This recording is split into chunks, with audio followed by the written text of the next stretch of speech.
안녕하세요, 여러분. 만나 뵙게 되어 반갑습니다. 제가 애청하는 유튜브에 제 사연 한번 띄워볼까 해요.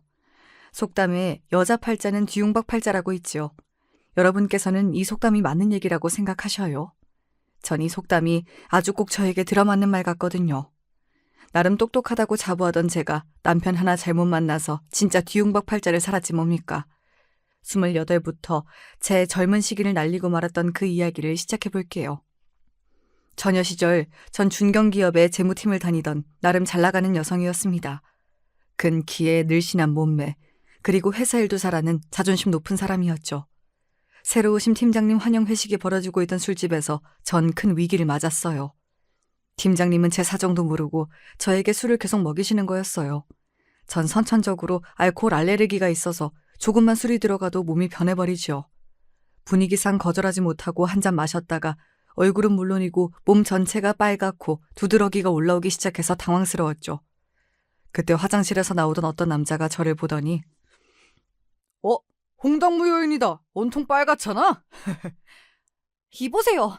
그렇게 놀리실 일이 아니거든요. 저 알코올 알레르기 때문에 지금 목이 붓고 너무 아프고 힘들다고요. 너무 아픈 나머지 저답지 않게 눈물까지 또르륵 흘리고 말았습니다. 그 모습에 미안해하던 남자는 초면인 저를 직접 병원에 데려다주고 치료가 끝날 때까지 옆에 있어 주었습니다. 알레르기 약을 맞고 증상이 호전되자 마음이 놓인 저는 그에게 고마움을 표현했죠. 그런데 그는 이렇게 너스레를 떨었어요. 고마운 건 알겠고 사람이 은혜는 갚아야 하는 거 알죠?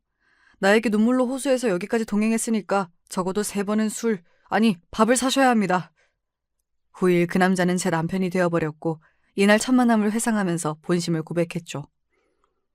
그때는 당신이 어리고 처녀여서 그랬나? 얼굴이 빨간데 눈물까지 흘리는 모습이 얼마나 귀엽고 청초하던지. 한눈에 반해서는 이 여자가 내 운명의 여자구나 싶었지. 그리고 뒤이어 머리를 한 대 쥐어받고 싶은 말도 했지만요. 근데 지금은 여자가 왜 이렇게 억세고 귀여운 맛이 없어? 제대로 술을 배워볼 생각은 없을까? 당신이 술도 못하니까 같이 놀아도 재미가 없다고. 저와 정반대로 남편은 술을 아무리 마셔도 숙취도 별로 없고 쌩쌩하게 잘 노는 사람이에요. 특히 술 마시고 재미나게 노는 데는 한국 1등일걸요. 이게 집안 내력인지 남편의 여동생인 시누이 시어머니까지 시댁 집안 분들 다 술 좋아하고 유흥을 좋아하는 사람들입니다. 모였다 하면 술 마시고 알 수 없는 게임들을 해가면서 정말 재밌게 노는 것이 특기죠. 일례로 몇 년 전 친정 부모님이 오랜만에 상경해서 저희 집에 들리셨는데 일찍 퇴근하겠다던 남편은 감감무소식이었어요. 아유, 애들 아빠가 회사 일로 바쁜가 보지. 괜히 우리 왔다고 퇴근하지 마라. 이만 고향에 내려간다. 이렇게 부모님은 사위 얼굴도 못 보고 가셨고 성이 잔뜩 난 채로 남편에게 전화해보니 우리 마누라, 나 지금 우리 집에 와 있어. 왜 이긴? 우리 엄마랑 선영이랑 가족 단합회 겸 밥 먹고 술 마시고 있지. 시댁 가족끼리 참 사이가 좋고 화목하구나 싶어 결혼 초기에는 긍정적으로 보였지만 친정 부모님과 약속도 무시하고 부어라 마셔라 술판일 것이 뻔해서 짜증이 올라왔습니다. 제 속도 모르고 이미 취한 남편은 저보고 시댁에 건너와서 같이 놀자고 했죠. 지금 방에서 자고 있는 우리 애들은 어쩌고. 당신이나 열심히 놀다가 오셔. 내일 꼭 우리 부모님께 회사에서 바빠서 못 뵙게 되어 죄송하다고 연락드려. 아니나 다를까 남편은 얼마나 늦게까지 놀았던지 회사에 지각하고 말았지요. 우리 남편은 좋게 보면 성격이 화통하고 유쾌한 남자이지만 나쁘게 보면 유흥을 즐기고 술과 바깥 생활을 즐기는 풍은아와 같았습니다. 남자들 흔히들 하는 핑계 있죠. 바깥 일하고 사회에 있다 보면 술 마시는 일은 의뢰 있지. 그런데 요즘 시대는 많이 바뀌었답니다. 저도 지금 과장 직급으로 회사 후배들을 대할 때면 깜짝깜짝 놀라요. 갑작스러운 회식을 잡기란 하늘의 별 따기이며 회식 자리에서 상사가 부하에게 술 한 잔이라도 강요하면 바로 다음날 인사과에 고발하니까요.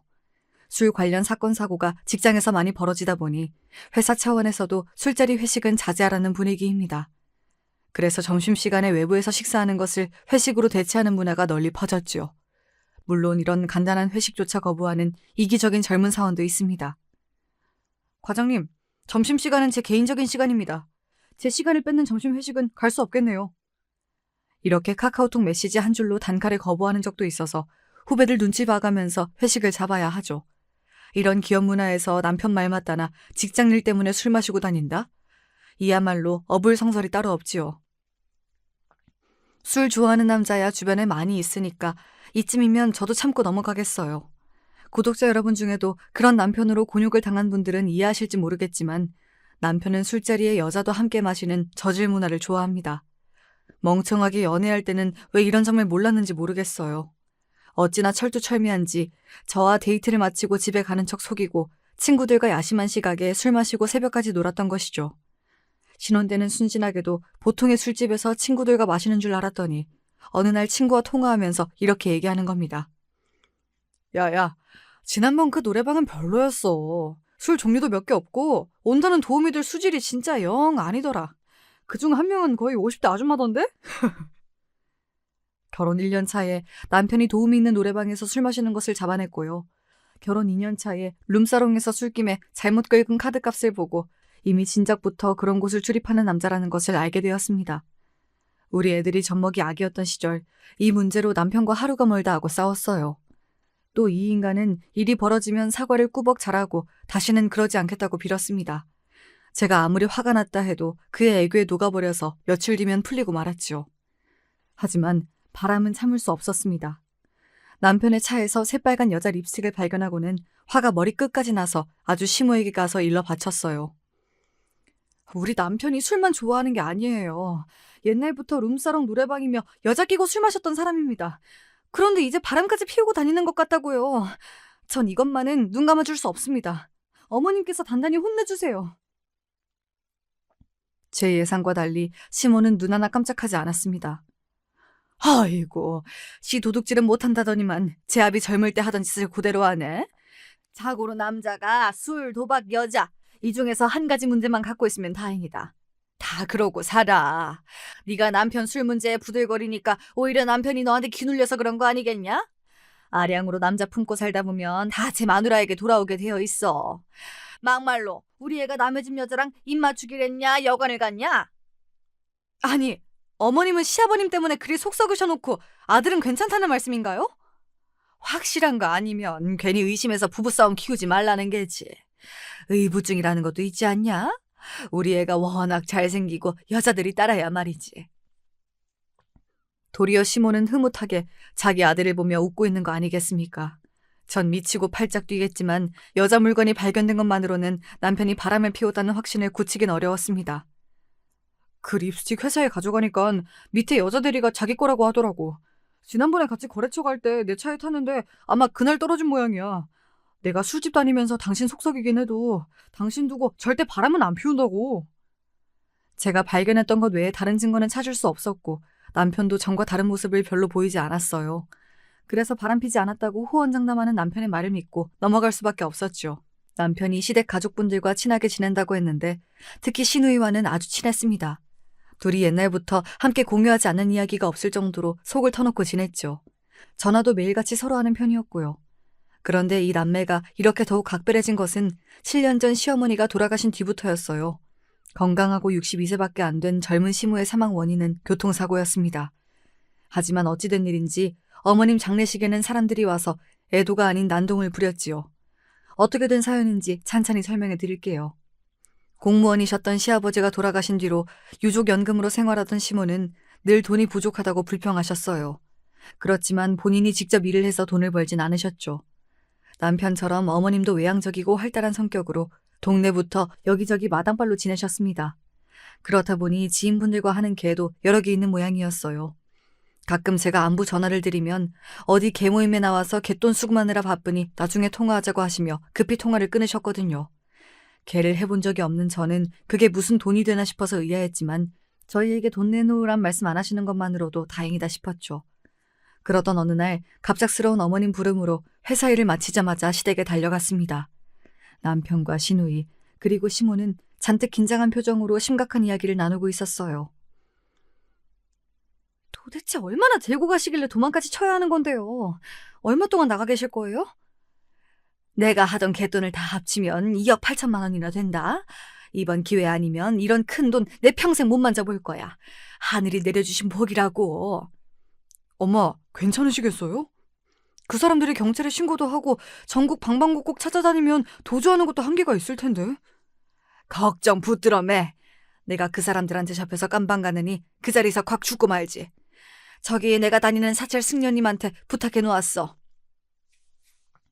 당분간 절에서 은둔하고 지낼 테니 너희들도 그런 줄 알고 이 엄마 찾지 말고 있어라. 남편과 시모는 울면서 자기 엄마를 배웅하고 시모는 여행 가방 하나 달랑 들고 잽싸게 나가버리셨습니다. 갯돈을 들고 튀면 많은 사람들이 피해를 보는 일종의 사기 범죄와 같은데 남편은 자기 엄마 끼니나 걱정하고 죄의식은 조금도 보이지 않았습니다. 그렇게 잠적해버린 시모는 불과 열흘 만에 싸늘한 주검이 되어 나타나고 마셨어요. 병원 응급실 연락받고 가보자 하얀 천으로 얼굴까지 가려져 있었지만 너무 끔찍한 모습이라 전 차마 확인할 엄두가 나지 않았습니다. 무단 횡단을 하시던 중 맞은편에서 오는 트럭을 미처 피하지 못하시고 그만 그 자리에서 이미 사망하셨던 것 같습니다. 그곳에는 어머님 동네에서 몇 번 뵈었던 상인 두 분도 같이 계셨어요. 그 사람들은 갑작스러운 비보로 슬픔에 잠겨있는 우리에게 와서 이렇게 얘기하는 겁니다. 당신들이 저 여자 자식들이지? 그럼 우리 개돈 들고 튄 여자에게 뺏긴 돈 당신들이 내놔! 지금 돌아가신 분 앞에서 무슨 상스러운 소리야. 우리 엄마가 교통사고로 갑자기 돌아가신 마당에 돈은 무슨 돈? 그래, 당신 엄마는 하늘에서 벼락 맞은 개지.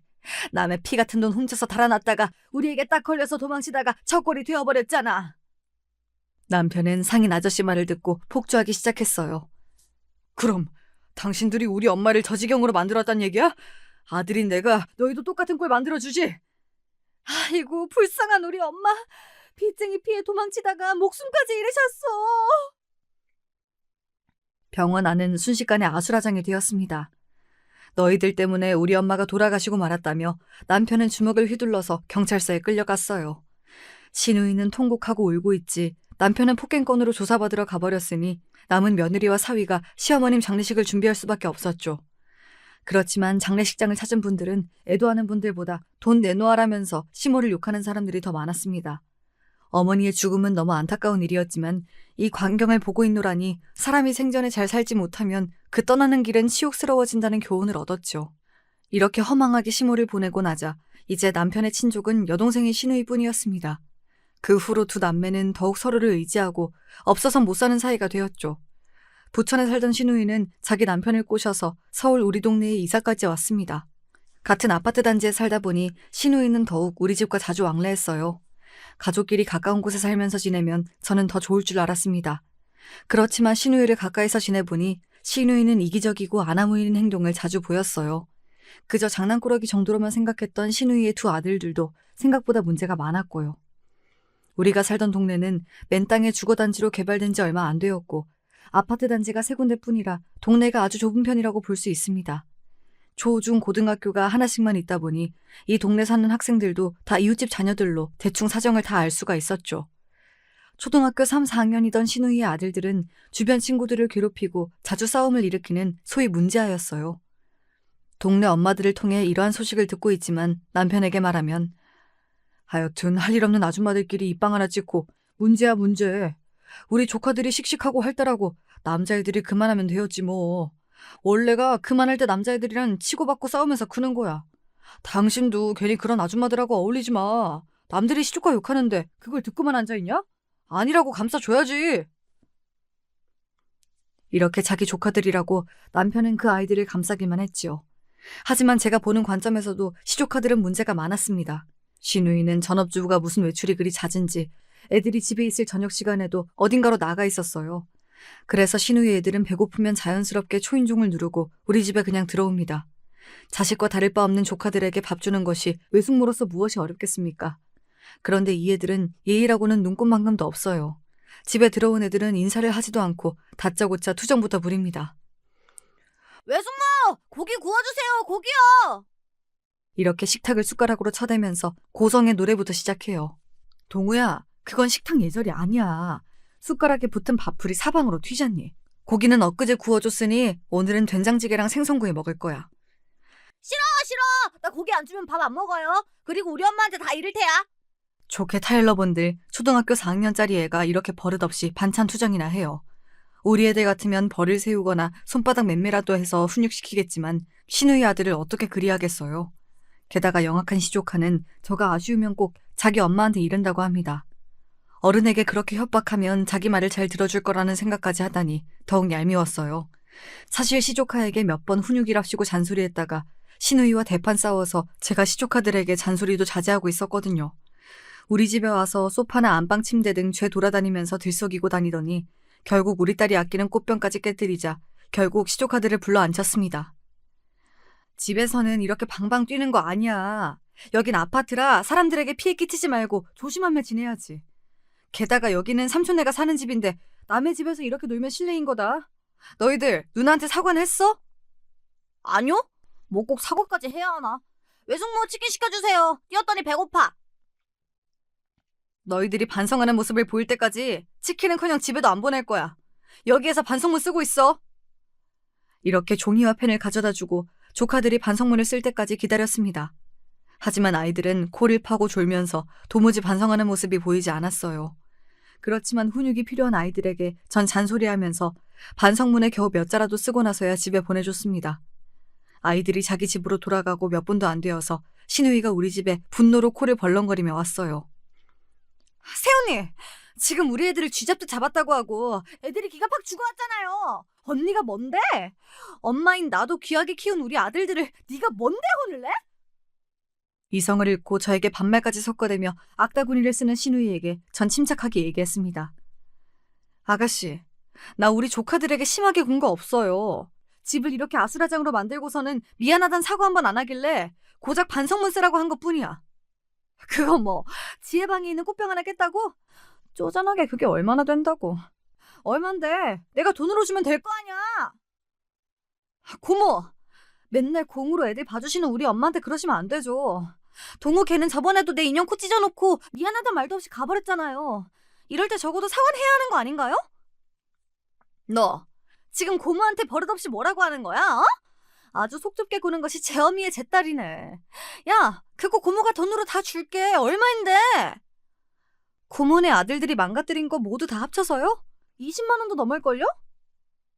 지혜야, 아무리 억울해도 너희 고모야. 어른한테 그렇게 말하면 못 써. 어서 방으로 들어가렴.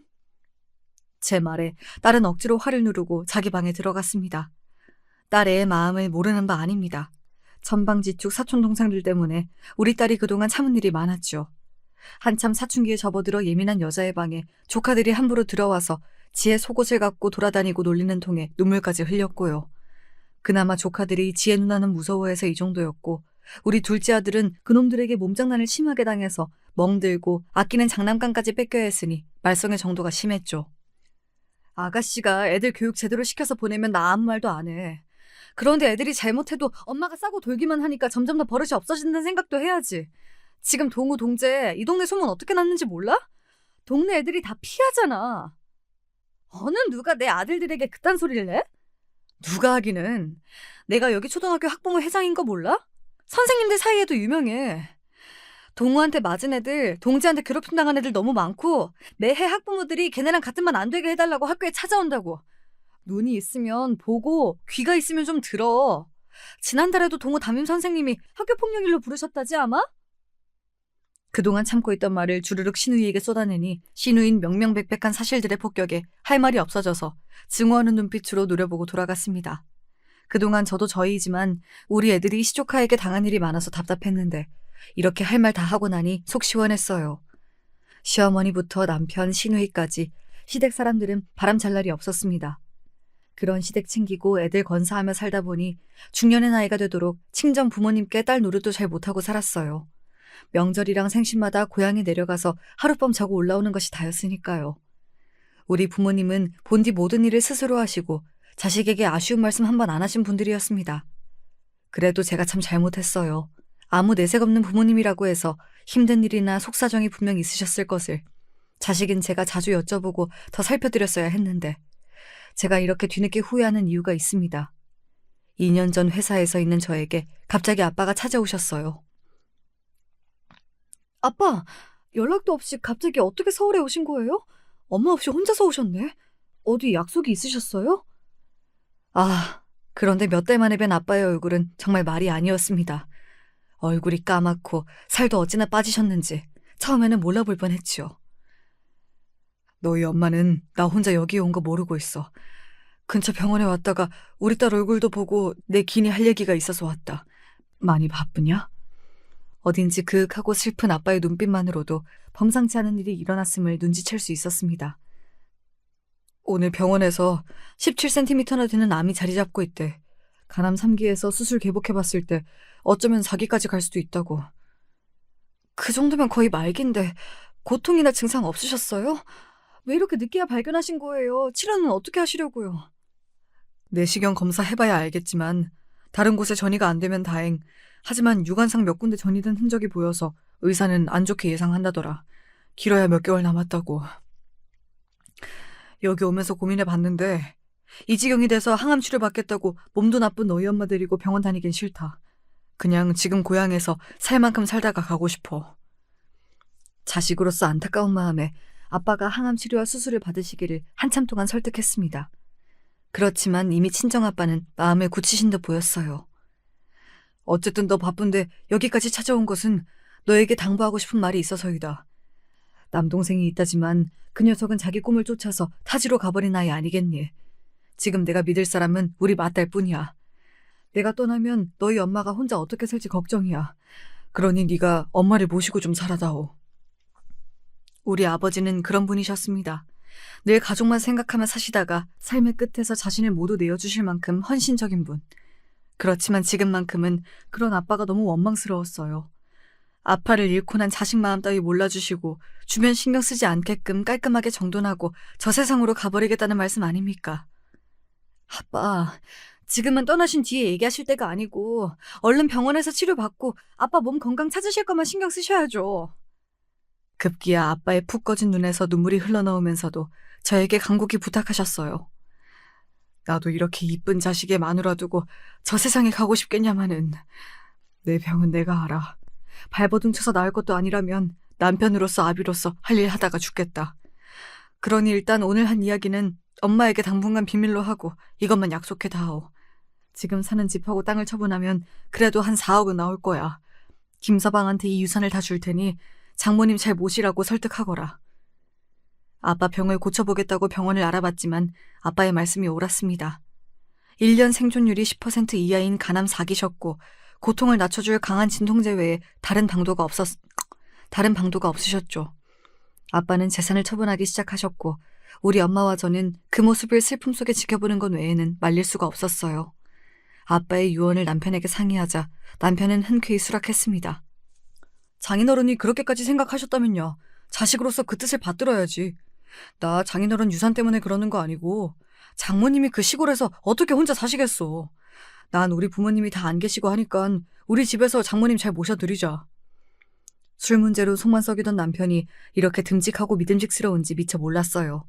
그런 남편에게 마음속 깊이 고마워하면서 아버지 가시는 날까지 주말마다 찾아뵈었습니다. 아버지는 약 100일 만에 고통으로 신음하시다가 결국 숨을 거두시고 말았어요.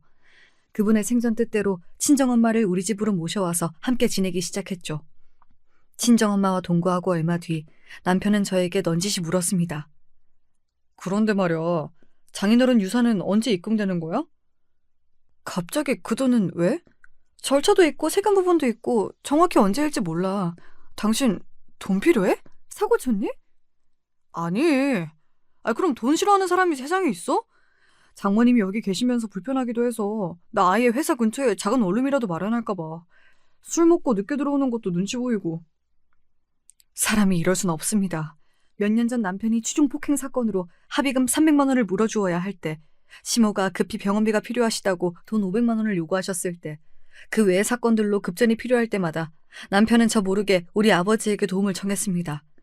저에게 말하면 면이 안 설까 봐서 장인어른에게 빌렸다고 뒤늦게 변명했지만 참 한심했죠. 그 은혜를 생각하면 아버지 유산이 없더라도 남편은 사회 노릇을 해야 한다고 생각해요. 막상 친정엄마와 함께 사는 동안 제가 없을 때 엄마 식사 챙겨드리는 일이나 병원을 모시고 가는 일조차 도와준 적이 없는 남편이 원망스러웠습니다. 그렇지만 남편 입장에서 충분히 불편해할 수 있겠다 싶어서 그러라고 허락해주고 말았죠. 저 역시 아무리 내 부모이기는 해도 엄마와 사는 일이 쉽지 않았으니까요. 서로 세대가 다르고 제각기 살아온 여자 둘이 한 집에 있으려니 음식부터 청소까지 집안 살림 의견도 맞지 않아서 엄마와 다투기도 했어요. 아빠가 아프시기 훨씬 전부터 엄마는 허리 디스크와 폐질환을 앓고 계셨습니다. 이 때문에 엄마를 병원에 자주 모시고 가야 하고 복용하시는 약도 많았죠. 하루에 몇 시간씩 와서 봐주는 도우미도 구해봤는데 요즘 분들은 집에 환자가 계시면 또 꺼리신다고 하며 금방 그만두곤 했어요. 직장 다니는 제가 아픈 친정엄마를 모시며 사는 것은 결코 녹록지 않았습니다. 툭하면 자기 애들 맡겨놓고 다니던 시누이는 우리 엄마가 오신 뒤로는 잘 찾아오지 않더군요. 어느 날 동네에서 놀던 시조카들을 발견하고 반가운 마음에 떡볶이 사주며 근황을 물었습니다. 우리 동우랑 동재는 외숙모집을 그렇게나 좋아하더니 요샌 통 안 오네? 갑자기 오기 싫어졌어? 우리는 괜찮은데 엄마가 못 가게 해요. 그 집에 기침하는 늙은이 계신다고 거기서 폐병 옮을 수 있으니까 절대 가지 말래요. 누가 제 머리를 둔기로 내려친 듯이 정신이 어지러웠습니다. 아무리 제 집에서 자식들에게 하더라도 저렇게 정떨어지게 말할 수 있는 것인지. 우리 엄마 폐질환은 누구에게 옮기는 병도 아닐 뿐더러 사돈어른을 늙은이라고 낮추어 부르다니 괘씸한 시누이였습니다. 거기에 더해서 친정엄마를 모신 지 한 달 만에 남편은 말을 바꾸고 나왔습니다. 나 더 이상 못 참겠어. 장모님 다른 데 집 얻어드리고 따로 살자. 당신은 주로 회사 근처 원룸에 머물고 가끔 집에 오잖아요. 그래도 불편해요? 세상에 아픈 장모님 모시고 사는 등신 같은 놈이 어디에 있냐? 나는 건강한 분이실 줄 알았지. 이렇게 간호가 필요하신 양반인 줄은 까맣게 몰랐다고.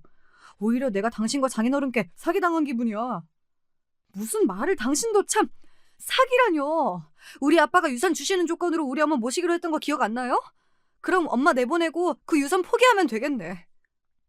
별, 뚱딴지 같은 소리 다 하네. 내가 언제? 나 그런 적 없는데? 법정 상속인이니까 유산은 당연히 물려받는 거고 장모님 모시는 건 다른 일이지. 당신이 정 못하겠다면 나랑 이혼하고 혼자 모시고 살던가. 참 희한한 일이었습니다. 불과 몇 달 전까지만 해도 유산이 아니어도 장모님 모시겠다던 남자가 모신 지 한 달 만에 이렇게 돌변하다니 말이에요. 막말로 어머님 수발 들고 모신 것은 다 제 몫이었지 남편이 도운 일도 없었거든요. 정말 억울했습니다. 이 남자는 정말 저랑 이혼할 각오까지 하고선 내뱉은 말이었을까 반신반의했죠.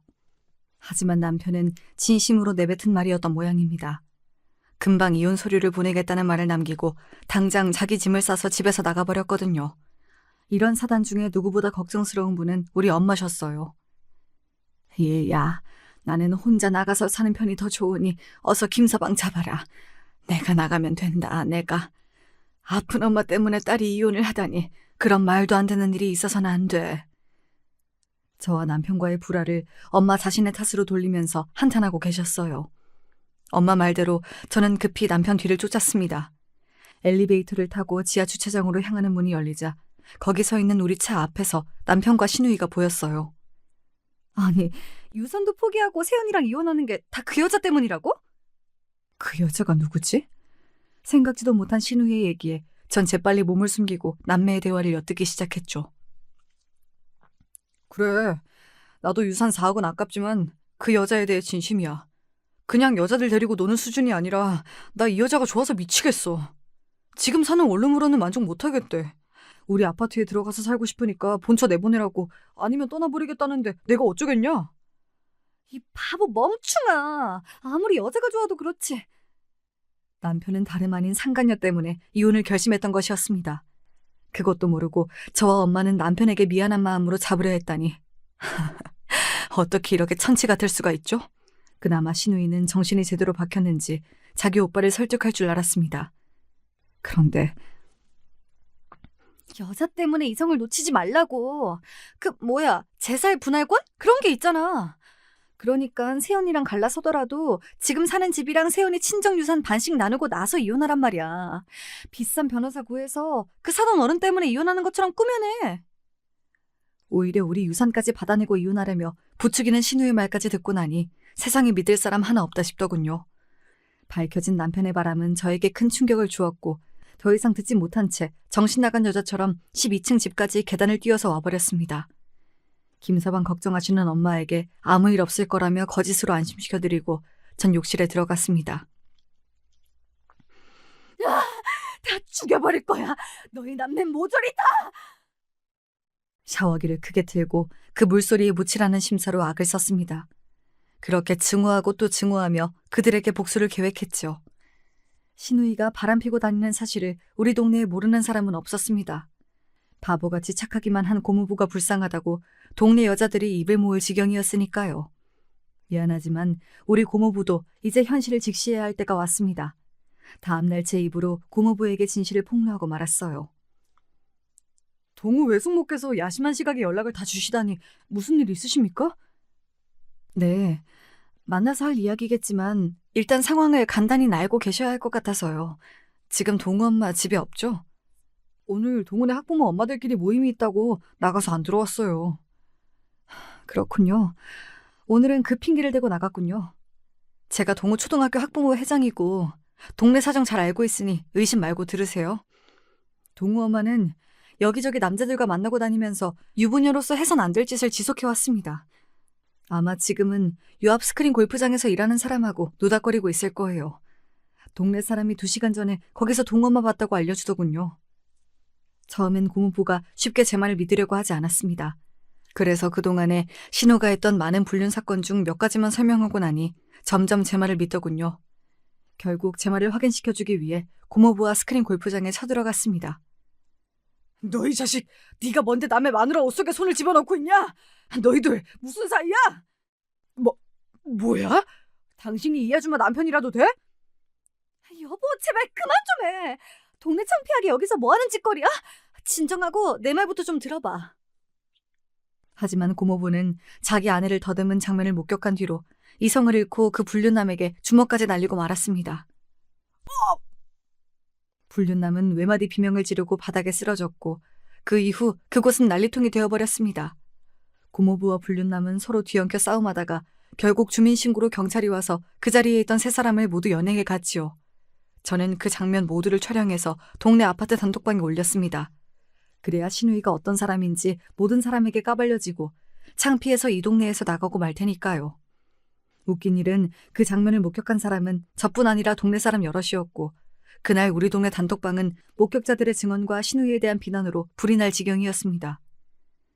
그 여자 평소 행실이 정말 지저분한 거 여기 모르는 사람 거의 없을걸요? 그런 사람이 한 동네 주민이라는 게 창피하다고요. 맞아요. 우리 동네 애들이 보고 배울까 봐 걱정이에요. 또 그 집 아들들은 또 어떻고요? 작년에 같은 반이었을 때 우리 집 아이도 걔네한테 이유도 없이 머리를 맞았다고요. 하루라도 빨리 그 문제 있는 집을 동네에서 내쫓아야 해요. 신우이가 제 오라비에게 뭐라 일렀는지 남편은 전화로 저를 다그치더군요. 당신이 뭔데 괜히 여동생네 집에 끼어들어서 이 지경으로 만드는 거야? 옆에 내가 잠자코 있지 못하고? 내가 잠자코 있는다고 당신 동생이 환행륜 짓하던 게 덮어져요? 동네 단톡방 좀 보시라고요. 신우가 뭐하고 돌아다녔는지 온 동네가 알고 있어요. 고모부가 끝까지 모를 거라고 생각했어요? 자기 여동생만 두둔하면 다냐고요. 아이, 뭐 되는 일이 하나도 없네. 자말 말고 장모님이나 빨리 요양원으로 모셔. 아니면 나랑 재산 절반으로 나누고 이혼이야. 알겠어? 아무리 팔이 안으로 굽어도 그렇지. 남편은 끝까지 자기 여동생만 감싸는 못난 사람입니다. 자기가 뭐라고 하든 이미 신우이의 운명은 결정되었습니다. 신우이는 동네에서 자기를 대놓고 비난하고 벌레 보듯 하는 시선을 견디다 못해서 결국 집을 부동산에 내놓고 말았죠. 동네 사람들 때문이 아니더라도 신우네 아파트는 처분해야 하는 상황이기도 했지만요. 우리 고모부가 신우이에게 이혼 소송을 걸었거든요. 알고 보니 고모부의 사촌 형 중에 변호사인분이 있어서 소송을 빨리 진행할 수 있었다더군요. 신우이의 외도를 혼인 파탄의 책임으로 묻는 이혼 소송을 시작했다고 합니다. 그리고 폭력 사건으로 경찰서에 함께 갔던 그 불륜남에게 상간자 손해배상 소송도 할 거라네요. 어느 날 고모부는 망고 한 상자를 사들고 집에 찾아왔습니다. 지혜랑 현욱이가 망고를 좋아한다고 해서 가져와 봤습니다. 감사합니다. 동우 외숙모께서 제 인생의 은인이세요. 얘기 안 해주셨으면 멍청한 놈처럼 전 그런 여자랑 평생을... 덕분에 나락으로 떨어질 뻔한 것을 여기에서 멈출 수 있게 해주셨죠. 아니에요. 제가 단초가 되어 불행한 일을 겪으시게 한 것 같아 마음이 불편합니다. 그런데 형님하고는 괜찮으신 겁니까? 쉽사리 입을 떼지 못하던 고모부는 제가 까맣게 모르고 있던 이야기를 들려주었습니다. 형님은 같은 남자로서 참 지저분한 놈입니다. 그런 자식을 형님이라고 부르기도 싫으니 아내 오빠라고 칭하죠. 아내 오빠는 자기 동생과 저에게 자신의 알리바이를 요구했었습니다. 알리바이라뇨? 그게 무슨 말이죠? 내 아내도 아내지만 그의 오빠라는 작자는 아주 오래전부터 여자가 있었습니다. 여자 끼고 마시는 술집에 가는 것은 약한 수준이고요. 골빈 여자 만나면 그 여자 집에서 거의 동거하듯 살기도 했어요. 그렇게 외박하는 날이면 내 아내에게 심지어 저에게까지 같이 있었다고 둘러대라며 시켰습니다. 그놈은 아예 두 집 살림을 그것도 한 번도 아니고 여러 번 하고 살아왔다는 놀라운 이야기였어요. 고모부는 자신의 폭로에 경악한 저에게 무릎을 꿇고 진심으로 사과했습니다. 정말 죄송합니다. 그래선 안 되는 거였는데 동우 외숙모가 얼마나 반듯하고 좋은 분인지 저도 알죠. 하지만 아내가 강요하고 형님이 강요하는 바람에 그땐 그 방법이 지혜네 가정의 평화를 위한 일인 줄로만 알았어요. 하지만 형님은 갈수록 불륜의 수위가 높아져서 저도 더 참고 있을 수가 없었습니다. 그래서 그이가 나에게 이혼을 요구했던 거군요. 단지 친정엄마를 모시기 싫다는 이유가 아니라 살림 차린 여자가 있어서. 이제야 눈이 떠지고 남편의 행동들이 이해가기 시작했습니다. 네, 지금 만나는 여자는 고작 두어 달 전에 만난 사이 같은데 형님이 단숨에 푹 빠져서 무척 좋아하는 것 같더군요. 그 여자 전화라면 만사 제쳐두고 달려가고 무리한 요구까지 다 들어주면서 말이죠. 결혼해서 패물인 늙은 마누라보다는 30살의 팽팽한 여자와 여생을 함께하고 싶다고 분명 그리 말했습니다. 고모부가 옮긴 남편의 말은 저에게 너무 잔인한 얘기들 뿐이었습니다. 그만! 고모부, 상간녀 얘기 이제 그만해주세요. 그냥 참고 넘어가기에는 고모부가 옮긴 남편의 말이 제 심장을 갈기갈기 찢어놓는 것 같았습니다. 저야말로 참으로 한심한 여자였습니다. 고모부가 자기 아내의 실체도 모르고 살아주는 바보 같은 남자라고 생각했는데 저는 더한 남편을 옆에 두고서 모르는 채 살아왔으니 말이에요. 고모부는 저에게 동정의 눈빛을 보내면서 명함 하나를 주었습니다. 제 이혼 변호사이자 사촌 형입니다. 능력 있고 승소도 많이 한 변호사니까 도움이 되실 거예요. 꼭 형님에게 몹쓸 짓 되갚아주시고 돈 한 푼 못 받고 쫓겨나게 해주십시오. 제가 도울 일이 있다면 언제든지 연락주세요. 고모부를 보내고 나서 겨우 마음을 진정시키고 있는데 친한 동네 엄마에게 연락이 왔습니다. 지혜 아빠 요 며칠 안 보이던데 어디 출장 간 거 아니었어? 지금 그 집 시누이랑 둘이 닭 한 마리 호프집에서 아주 심각하게 얘기 중이던데? 분명 그들은 그곳에서 더러운 음모를 계획하고 있을 것이 분명했습니다. 제보를 듣자마자 모자와 마스크를 쓰고 가서 그들 뒤편 자리에 앉아 염탐했죠. 그래서 변호사가 뭐래? 에이, 장인어른 유산이 법적으로 나한테 권리가 없다네. 게다가 지금 이혼하고 나면 그 유산이 오기도 전에 남남이 되는 거라서 지금 아파트 재산 분할이 고작일 거라고. 아이씨, 나 어쩌냐? 애인은 하루라도 빨리 이혼하고 아파트에 들어가자고 보채고 있는데. 아, 어쩌지? 이럴 때 가장 좋은 것은 세연이랑 그 안 싸돈 어른이 딱 살아주는 건데 뭐 방법이 없을까? 그러게, 무슨 신문 기사처럼 독약이라도 써서 보내버려야 하나. 그런데 넌 어떻게 되는 거냐? 동우 아빠가 결국 너랑 이혼하겠대? 그 먹통 같은 남자가 아무리 꼬셔도 절대 생각을 바꾸지 않네. 우리 아파트도 매도 계약했으니 다다음 달이면 나 이사 나가야 해. 씨, 같이 놀던 놈들도 연락 두절이고 되는 일이 이렇게 없냐. 그러니까 오빠가 세훈이 유산 받아서 나도 좀 나눠줘요. 알았지? 당연하지. 우리가 누구냐? 하늘이 두 쪽 나도 네 편인 오라비가 안 도와주겠어? 아주 하늘이 감복할 남매 간의 거지 같은 의리네요. 그들의 대화를 듣고 있으니 저도 고모부도 불쌍한 배우자들이었습니다. 남편 놈이 거지꼴로 이혼할 방법을 당장 찾아야겠다는 생각에 다음날 바로 고모부가 소개한 변호사를 찾아갔습니다. 그 변호사는 제 이야기를 모두 듣더니 자신만만하게 웃었습니다. 안 그래도 사촌동생이 간곡히 부탁해서 언제 연락하시나 기다리고 있었습니다. 저에게 아주 기막힌 묘안이 있어요. 위안 부담이 있긴 하지만 그래도 들어보시겠어요? 저는 악마가 계약하자고 덤벼도 넘어갈 정도로 절박한 상황이었기에 아무리 위험하다고 해도 변호사의 이야기를 따르기로 했습니다. 그분의 묘안은 저로서는 생각지도 못한 방법이었고 정말 그대로만 한다면 결국 남편은 이혼하면서 한 푼도 건지지 못할 것이었죠. 바로 변호사는 남편의 외도를 이유로 하는 이혼 협의 소송을 청구했습니다. 이혼하고 싶어 안달났던 남편도 이를 받아들이고 소송 중이던 어느 날 남편의 전화를 받으니 다급한 목소리가 들려왔죠. 너 우리 아파트랑 유산을 몽땅 어떻게 한 거야? 우리 변호사가 재산 조회를 해보니 우리 아파트는 대출이 가득해서 남은 돈이 거의 없고 장인어르신이 남기셨다는 부동산도 몽땅 처남에게 갔다는데? 사실 그 전에 제가 무슨 일을 벌였었냐면 말이죠. 우리가 살던 아파트는 제 단독 명의로 되어 있었어요. 잦은 술 문제로 서약서까지 써놓고 결국 또 문제를 일으켜서 아파트를 제 명의로 바꾼 적이 있었거든요. 우리 아파트를 담보로 최대한 대출받고 나서 그 돈은 현금으로 모두 인출하고 어딘가에 숨겨두었습니다. 그리고 저는 한동안 강원랜드나 사설 도박장을 출입하곤 했어요. 또한 아버지가 저에게 주시기로 한 재산은 모두 동생 명의로 돌렸습니다. 명의만 빌려주고 결국은 엄마와 저에게 대부분 돌려주겠다는 동생의 협조가 있었기에 가능했죠. 전 속으로 쾌재를 부르면서 남편에게 모르는 척, 미안한 척 연기하기 시작했어요. 여보, 정말 미안해요. 당신이 나와 이혼하겠다는 얘기에 충격받고 그만 유흥과 도박에 빠져서 아파트 대출금까지 몽땅 날려버렸어요. 게다가 나 몰래 동생이 엄마를 꼬셔서 모든 재산을 자기 앞으로 상속받았다지 뭐예요? 이를 어쩌나. 우린 빈털터리가 되고 말았어요. 아니, 뭐 이런 기막힌 여편네가 다 있어? 우리 집까지 도박으로 날렸다고? 참네. 제가 이렇게 울고불고 미안하다고만 하는데 남편이 무슨 말을 더 할 수 있었겠습니까? 화만 내고 답답해하다가 전화를 끊고 말았죠. 별 수 없이 통장에 있는 3천만 원만 남편이 챙기고 우리 부부는 이혼에 합의하고 말았습니다. 나중에 전 우리가 살던 아파트를 매도하고 대출금을 갚았습니다. 제가 숨겨놓았던 대출금과 동생이 가졌던 부동산을 처분하고 서울에 집 한 채를 샀죠. 마당에 있는 벽돌을 얹은 운치 있는 단독주택인데 보시던 우리 엄마가 정말 좋아하셨습니다. 1층은 우리 가족이 사용하고 2층은 신혼부부 세입자에게 월세를 놓으니 더할 나위 없이 좋았죠. 늘 고향집을 그리워하던 엄마는 종종 앞마당에서 볕도 쐬시고 이사 후 건강을 많이 회복하셨습니다. 여러모로 참 다행이죠. 아, 이혼한 남편과 시누이는 어찌 사는지 궁금하시다고요? 그들은 아주 신세 말아먹었죠 뭐. 시누이는 고모부와 갈라서고 양육권마저 빼앗겼습니다. 자기 때문에 갈라섰고 경제력도 없는 여자니까 당연한 결과였죠.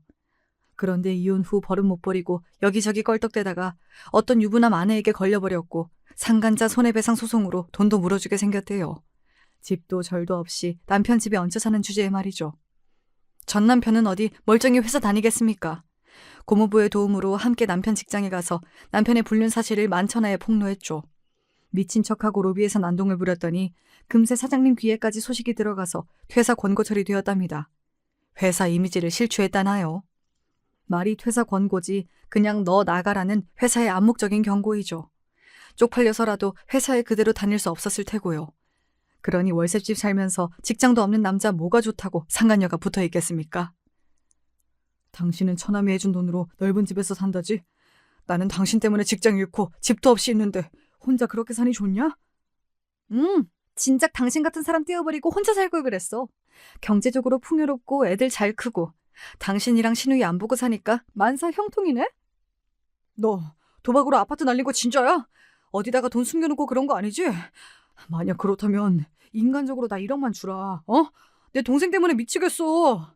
좁은 집에 같이 사니까 이게 집안 살림도 안 하고 맨날 퍼져서 놀고 먹기만 해. 나가라고 해도 갈 데 없는 년이라 버티고 있는데 내가 집어넣어서 나가야지 못 살겠다. 얼마 전 남편이 뜬금없이 전화해서 이렇게 신세한탄 하더군요. 그 우애 좋던 남매도 돈 떨어지고 같이 사니까 원수가 되는 모양입니다. 남 등쳐먹을 궁리만 하던 사람이 그리 산다니까 아주 통쾌했어요. 당신은 참, 법원에서 나 돈 없는 거 다 나왔잖아. 그런데 당신, 그 여자는 어쩌고 시누이랑 사는 거야? 내 돈만 빨아먹고 달아난 년, 회사에서 잘리고 온 날 어떻게 알았는지 바로 집 나갔더라. 휘갈겨 쓴 쪽지 하나만 남기고서. 거지같이 좁은 집에 월급도 안 들어오는 늑다리, 나 없이 잘 사세요. 그 여자가 말한 게 당신 현실 맞네 뭐. 빨리 직장이나 잡고 바르게 잘 살아봐요. 애들은 내가 잘 키우고 살 테니. 그리고 이제는 우리 연락하지 말죠. 저는 냉정하게 통화를 종료해버리고 이후 전 남편과 아예 연 끊고 살고 있습니다. 한때 제 인생을 망쳐버렸던 이들의 결말을 들으신 여러분 어떠셨나요? 개똥 같고 튀다가 사고당한 시모부터 바람피고 가정 버린 남편의 시누이까지 시댁 사람들은 왜 하나같이 그 모양인지 모르겠어요. 이 사람들을 반면교사 삼아서 저는 하늘 아래 부끄럼 없이 잘 살아보렵니다. 쑥스러움을 무릅쓰고 써본 자전적인 이야기인데 더 잘 써볼 걸 하는 아쉬움이 남네요. 여기까지 들어주신 여러분 감사드립니다.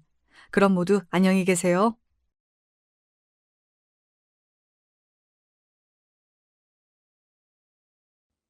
안녕하세요. 세상 모든 자녀들이 그렇겠지만 전 저희 부모님께 참 미안한 게 많은 사람이에요. 그 이유 중 하나가 제 결혼이라는 게 더더욱 죄송할 뿐이고요. 전 강동구에 살고 있는 40대 초반의 주부고 참 뭐랄까 이런 나이에 딸을 신경 쓰시게 했네요. 암튼 저 못지않게 사고를 맨날 치고 다니는 이가 있었으니 그는 바로 제 남편이에요. 차라리 제 자식이라면 어떻게건 품고 살아볼 텐데 요건 어떻게 해야 될지 모르겠어요. 제가 화를 내도 늘 별 수 없더라고요. "당신 이번 주에 우리 아빠 칠순 여행인 거 알지?" 그럼 당연하지. 갑자기 왜 물어보는 거야?" "갑자기라니. 당신이 언제 이런 거 말해 놓고 약속 지킨 적이 있었어?" "에이 왜 또 그래. 나 진짜 안 그런다니까. 작년 아버님 생신 땐 내가 진짜 너무 힘들어서 그런 거야." "나도 그럼 힘들 때마다 어머니 전화 안 받고 나 하고 싶은 대로 살아도 되지?" 아이고 우리 마눌님 또 예민해지셨네. 내가 뭘 해 드릴까? 어? 뭘 어떻게 해야 기분이 나아지겠어? 제가 이렇게 미리부터 화를 내는 이유는 남편이 그 전년도 우리 아빠 생신을 무작정 펑크내 버렸거든요. 아빠도 많이 놀라셨어요. "저기 이서방은 안 온 거냐? 왜 너랑 애들만 왔어?" 아 그게 "아빠 아무것도 아니야. 일단 식사부터 하셔요." "어제까지만 해도 나한테 온다고 했었는데 무슨 사고라도 난 거 아니지?" 아 사고 저기 회사에서 뭐가 일이 터졌대. 수습하러 갔어요. "신경 쓰지 말고 우리끼리 밥 먹어요." 그러면서도 전 전화를 한동안 놓지 못하고 있었어요. 왜냐면 이 인간이 저한테 아주 큰 대형 사고를 치고 가 버렸거든요. 화장실 가려고 잠깐 나간 사이 남편으로부터 전화가 와서 기겁을 하며 받았어요. "인간아, 당신 지금 어디야? 어디냐고?" 아. 진짜 부재중 전화가 거짓말 안 하고 정확히 19통 와 있네. 왜 이래 무섭게. 왜 이러냐고? 오늘 무슨 날인지 몰라 지금? 와 나 지금 화딱지 나서 돌아버릴 것 같아. 그게 내가 요새 계속 말하지 않았나? 나 공황장애 왔다고. 공황장애? 그거 내가 오는 게 맞지 않아? 지금 이 상태가 딱 공황장애 같은데 나 당신 때문에 진짜 숨도 못 쉬고 쓰러질 것 같거든? 날 왜 이렇게 괴롭혀? 우리 선영이 또 말 험하게 한다. 오빠가 그러지 말랬지. 저기 아버님한텐 내가 전화 드릴게. 공황장애 때문에 병원 왔어 지금. 다음에 찾아뵌다고 하고 오늘 내 카드로 맛있는 거 많이 사드려. 보통 여기까지만 대화를 들어도 이 남자가 일반 가정의 남편이 아니라 되게 현대판 한량처럼 느껴지지 않으시나요? 게다가 카드는 개뿔이요. 저 인간 월급은 들쭉날쭉 갖다 주기 때문에 카드값도 뒤죽박죽으로 밀려요. 헛소리하지 말고 당장 어딘지 말해. 진짜 위치 추적기 같은 거 달아버리기 전에. 나 정말 오늘 화가 너무 많이 나서 못 참겠어. 말 자꾸 무섭게 할 거야? 저기 나 기분 좀 전환하려고 부산 내려왔어. 호철이 형이랑 여기서 바람 쐬고 회 먹으니까 기분 좀 나아진 것 같아. 다음엔 가족들끼리도 오자. 와, 내가 여기저기 다 들쑤시고 신문할까 봐 알아서 말하네. 안 되겠다. 나 오늘이야말로 어머니한테 연락할 거야. 아들놈 다시 가져가시라고. 여보, 여보 진짜 왜 이래? 진정해. 전 여기서 전화를 끊다 못해 아예 꺼버렸고 화장실 내부에서 얼마나 숨이 막히던지 숨이 안 쉬어지더라고요. 제 신세 잠깐 탓하다가 오늘같이 좋은 날을 망치기 싫어 참았어요. 아빠, 애들 곳에 또 많이 컸지. 혜린이 이번에 또 치아가 하나 빠졌어. 내가 뽑아주기 무서워서 치과 갔다니까. 그러게. 점점 이러다가 못난이 되겠다. 그래도 애들은 금방 나잖아. 그럼 곧장 또 나더라고. 자리 잘 잡아야 되는데. 아참, 아빠, 이것 좀 더 드세요. 아빠 앞에 음식을 더 덜어드린 다음 그래도 손주 손녀 양쪽에 끼고 좋아하시는 모습을 보며 겨우 참았죠. 서이놈이 정말 엉망진창이지만 그래도 그 아래 손주 손녀들이 대신 효도를 하고 있으니 아빠 그래도 만수무강하시라고 속으로 되뇌었네요. 그러고 돌아와서 전 남편 짐을 싹 싸놓고 캐리어 하나를 꽉꽉 채운 상태로 현관에 내놨어요. 애들은 궁금해했지만 답해주지 않았고 진짜 이번에야말로 끝을 보리라고 다짐했는데요. 얄미운 인간이 또 이럴 때 쓱쓱 빠져나가더라고요. 기막히게 이런 분위기를 눈치챈 거예요. 선영아, 방금 이서방 다녀갔다. 그 뭐야? 뭐 좋은 걸 받아왔다고 고기 세트 놓고 갔더라. 잘 먹을게. 뭐라고? 지금 다녀갔어? 씩씩거리던 절 이런 식으로 대충 때우고 눌러앉으려는 인간이 너무 밉더라고요. 이날 들어오면서 제가 싸둔 짐도 모른 척하고 능글맞게 넘어가고 지 손으로 다시 훌훌 풀어서 넣어놓는데 저도 참 바보예요. 그런데 아무튼 이런 식이라 저도 칠순 여행은 더더욱 단도리를 했어요. 아무래도 이때 자기도 뼈아픈 경험을 했었던 건지 칼같이 비행기표 챙겨가지고 같이 제주도 따라오긴 했답니다. 자기가 노년에 이혼이라도 당할 걸 체감했는지 아니면 얼마 전 무작정 사버린 오토바이 때문인지 몰라도 우리 아빠한테 엄청 아부를 해댔어요. 아버님, 여기가 엄청 맛집이래요. 국수집들 진짜 많고 다들 맛집이라고 광고해 대지만 여기가 찐이라니까요. 그래. 자네 장모가 진짜 국수라면 환장을 했었지. 장모님 돌아가시기 전에 많이 왔었어야 했는데 저도 그 생각하면 또 눈물 나려고 하네요. 이렇게 신발을 찍어가며 비위 맞추는 남편의 모습이란 정말 너무 싫었어요.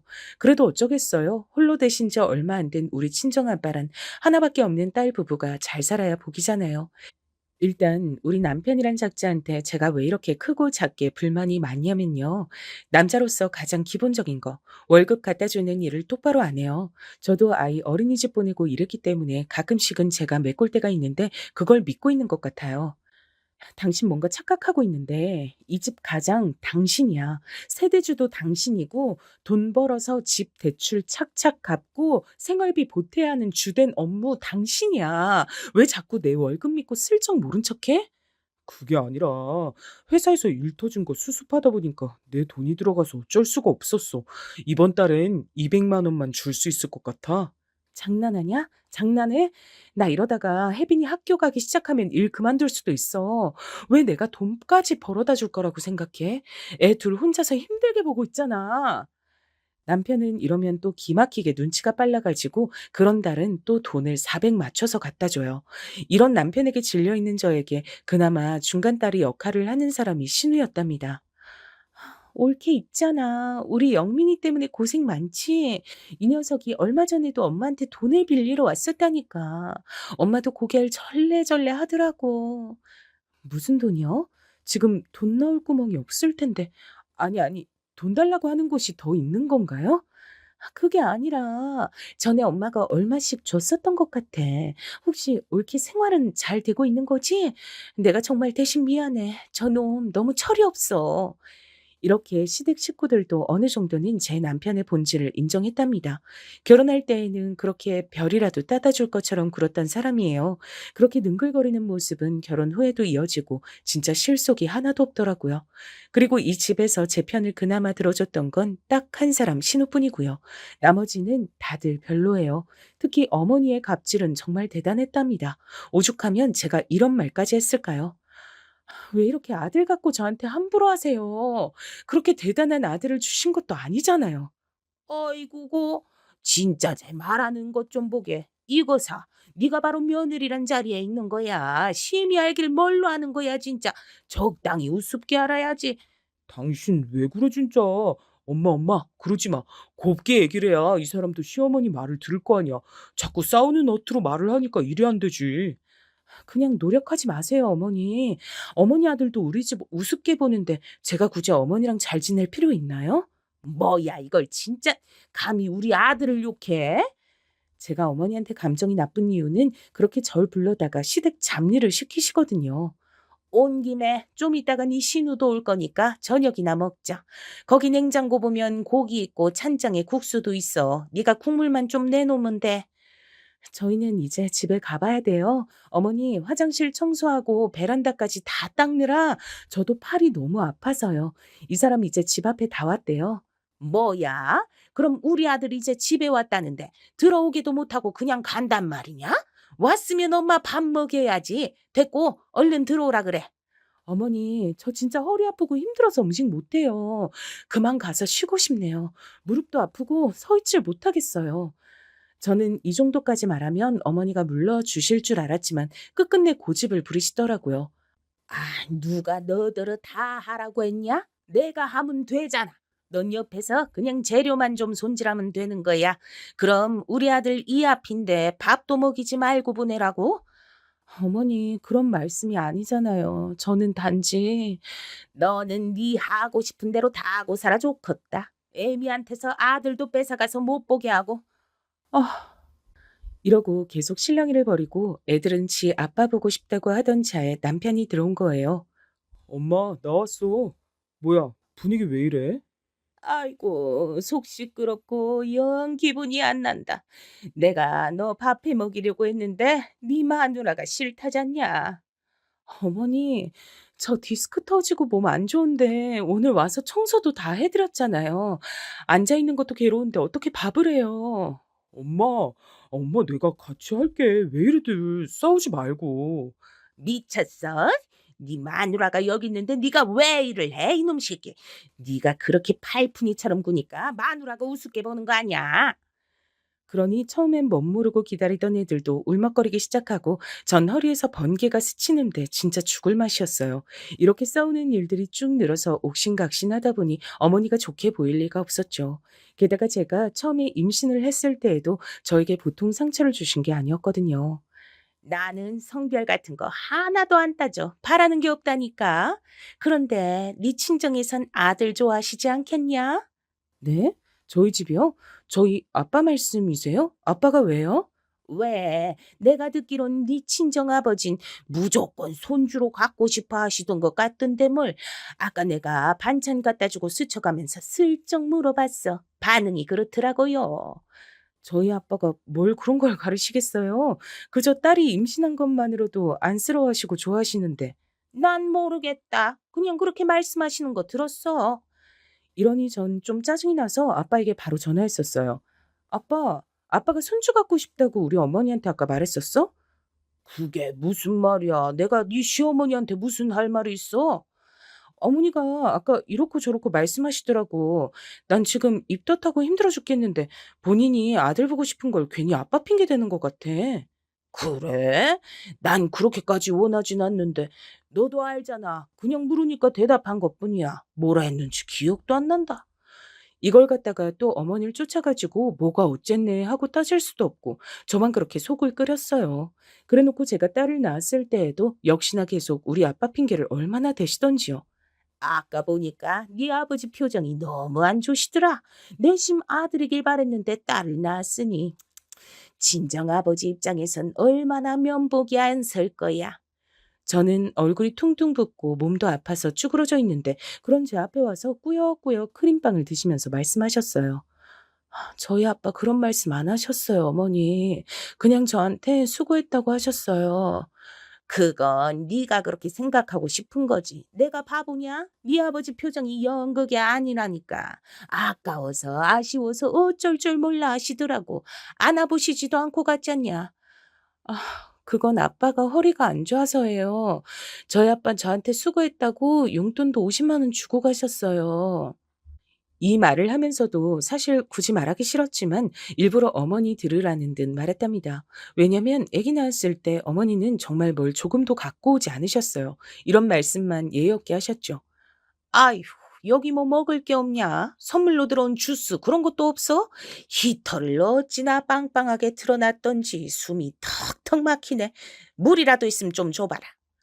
제왕절개로 힘들게 아기 낳은 며느리 앞에서 바로 옆 의자에 털썩 주저앉아서 이런 주문부터 하시는 분이었어요. 그래놓고 앉자마자 주스 들고선 저런 말씀을 하고 계시니 곱게 보이질 않았고요. 아빠가 주신 용돈 얘기를 했더니 그걸 또 이렇게 연결시키는 거예요. 진짜 하나부터 열까지 너무 마음에 들지 않는 노인네였어요. 그래? 50만 원을 주고 가셨다고? 그래서 넌 뭘 할 건데? 이거 고스란히 애기 위해서 쓸 거예요. 기저귀랑 분유값이 얼마나 비싼데요, 어머니. 외벌이 월급만으로 애 키우는 거 힘들어요. 그 뭐냐, 요즘 한약 많이 짓던데 네 남편 약 좀 지어주지 그러냐? 저는 이때 인상이 확 써지면서 안 그래도 자리에 없는 남편을 떠올리며 처음으로 대들게 됐어요. 어머니, 술 마시느라 애 낳을 때 자리 비우고 지금 해장국 먹으러 간 사람이에요. 근데 제가 그런 남편 한약까지 지어줘야 돼요? 그러니 상황은 어머니랑 전 점점 불쾌한 기분으로 있게 됐고 전 눈앞에서 들으란 듯 남편에게 전화해서 마구 화를 냈죠. 어디야? 당신 애 아빠 맞아? 어떻게 애기 낳은 거 슬쩍만 보고 거기 나가서 국밥을 먹고 있어? 나 지금 온몸이 제정신이 아니야. 당장 와서 시중 들어도 모자랄 판에 지금 밥이 넘어가? 아구야, 너 뭐 그렇게 네 남편을 잡아대냐? 속 안 좋아서 나간 애한테. 어머니, 저는 저희 남편이 애 낳느라 이렇게 사지가 고통에 빠져 있으면 안쓰러워서 종일 붙어 있었을 거예요. 솔직히 이런 말씀드리기 좀 그런데 우리 아빠도 서희가 그 자리에 없는 거 보고 많이 실망하셨어요. 뭐? 너 지금 나한테 뭐 가르치려고 드냐? 가르치려고 드는 게 아니고요. 아, 저 좀 쉬고 싶어요, 어머니. 그러니 저 좀 놔주세요. 네? 첫 애를 낳기 전과 후마다 이렇게 족족 감정이 나빴으니 어머니랑 자주 안 보게 됐죠. 남편은 이걸 또 저한테 슬며시 핑계를 대면서 우리 친정에 대충 하려다가 저한테 된통 욕을 얻어먹었고요. 막말로 우리 집 왔는데 아빠가 돈도 대줬고 애들 자라는 족족 가방이랑 옷도 사주고 용돈도 줬던 게 우리 아빠인 거 알지? 나 진짜 돈 갖고 이러기 싫은데 어머니는 우리 애들 자라는데 해주시는 게 뭐가 있어? 아들 장가 보내놓고도 아들 거 챙겨주라고 난리시잖아. 아이 참. 우리 엄마 얘기까지 끌어다가 그렇게 굳이 뭐라고 해야겠어? 나는 당신이 그런 식으로 연결 지을 때 진짜 너무 화가 나. 그럼 그런 소리 안 듣게 좀 알아서 잘 해봐. 장가 안 가고 챙겨주는 여자랑 사는 것 같은 총각처럼 자유롭게 살지 말고. 당신이 어딜 봐서 처자식 딸린 사람이야? 네, 오늘에야말로 저 게임기 다 부술 거야. 잠깐 잠깐 가만히 있어봐. 이게 뭐 하자는 거야? 진짜 그거 그대로 안 내려놔? 당신 2배로 갚아줘야 돼. 이렇게 엎치락뒤치락 하면서 남편과 크게 싸움이 벌어졌고, 저도 참 제일 큰 잘못이 이 인간과 살면서 애를 둘이나 낳은 거예요.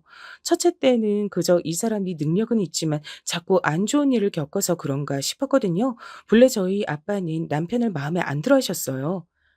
이 서방은 대체 몇 번이나 이직을 하는 거냐? 보고 있자니 진짜 답답해서 말이 안 나온다. 에이, 아빠, 아니야. 이 사람 이번 회사에선 정말 큰일이 있었어.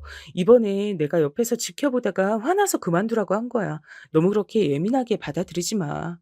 내가 화가 안 나게 생겼어? 자식을 낳았으면 애비가 돼가지고 뭔 짓을 해서라도 돈을 벌어야지. 당연한 거 아니냐고. 그걸 마누라가 처가해서 돈 터올 때까지 기다리고 앉았는 거 아니야. 아, 참. 아빠 왜 이렇게 흥분을 하고 그래. 진짜 아니라니까. 아빠가 오해한 거야. 저는 이때 한껏 아빠 앞에서 남편 편을 들었어요. 그때만 해도 이 사람이 그렇게 이상하진 않았거든요. 어쩌면 저를 아주 보기 좋게 잘 속이고 있었던 걸까요? 그러고 얼마 안 가서 둘째가 생겼고 또 임신 기간엔 남편도 잘했어요.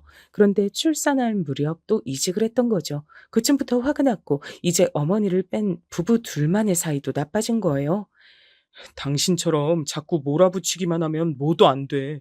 내가 집에 있고 싶어서 이런 거 아니잖아. 나도 장인 어른께 돈 타 쓰는 거 자존심 상한다고.